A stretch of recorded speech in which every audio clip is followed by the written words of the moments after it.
New York City, winter 2004. The wind howled through the narrow streets of Manhattan. Steam rose from subway grates, swirling into the night air. It was the kind of night when secrets moved faster than people. The kind of night when the city never truly slept. In a quiet apartment on the Upper West Side, Detective Daniel Reed was reviewing files, bank records, names, coded transfers. He rubbed his tired eyes and whispered to himself, "It doesn't make sense. Not unless someone inside helped them." A knock echoed at the door. He looked up. No one was there. Just an envelope slid under the door. Inside, one photo.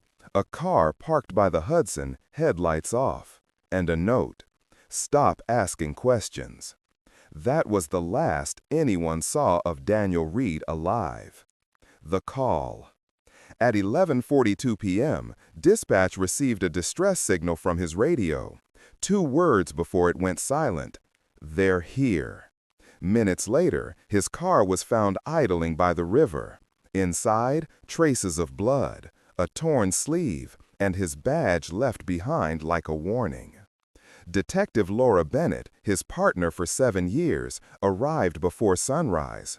Her breath fogged the air as she whispered, "Danny, what did you get yourself into?"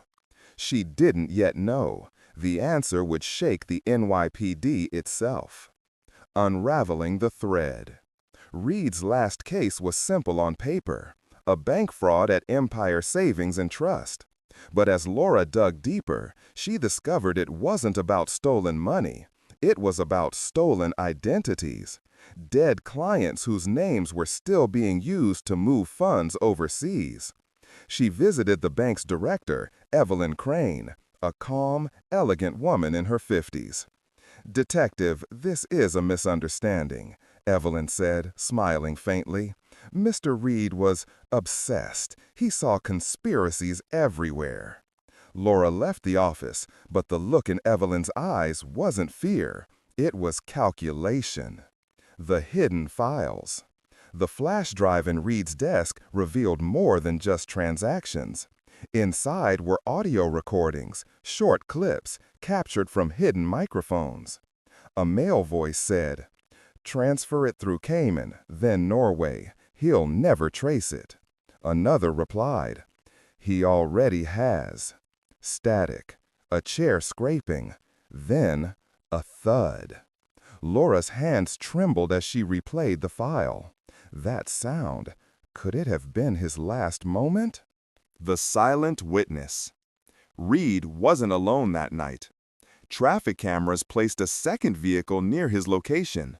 A black SUV belonging to a security company called Iron Gate Protection Services. The company had only existed for 2 years, but its contracts linked directly to Empire Savings. Its founder, a former NYPD officer. Laura traced the business license to an old address in Queens, an empty lot now, but neighbors remembered seeing police cars there late at night. "They'd park with the lights off," said one old man. "Sometimes you'd hear shouting." The cover-up. Days turned into weeks. Internal affairs stalled the investigation. Evidence disappeared. Witnesses recanted statements. Laura's own desk was searched. Her notes, gone. Her phone began ringing at odd hours. No voice, just static. Sometimes breathing. One night she came home to find her apartment door slightly open. Everything inside looked normal, except for one thing. Reed's photo on her wall, torn in half. "They're watching me," she whispered to herself. But she didn't stop. The breakthrough. Through encrypted backups, Laura recovered fragments of Reed's deleted files. Coordinates, dates, one location repeated over and over. Pier 19. She went there at midnight, flashlight in hand, the sound of water echoing beneath the wooden planks.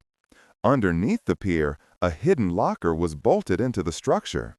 Inside, an old cassette recorder and a journal with Reed's handwriting. The tape began with his voice. They know. I thought I could outsmart them, but Vance has people everywhere. If this ends with me, Laura, finish it. Then silence. The confession. Laura finally tracked down the driver, a man named Miguel Torres, former employee of Irongate. He'd been hiding in Jersey, afraid for his life. In a small diner at 2 a.m., he finally spoke. They told me to take him to the docks, said it was just a talk. But when I opened the trunk later, he wasn't moving. He looked up, tears in his eyes. Vance was there. He said, "Make sure it looks like he ran." That confession was enough. Laura took it to the media. The city erupts. Within 24 hours, news of the scandal broke. Deputy commissioner involved in murder and corruption? Every channel, every paper. New Yorkers filled the streets, demanding justice. Vance was arrested at his Long Island estate. He stayed silent during the interrogation, smiling the entire time.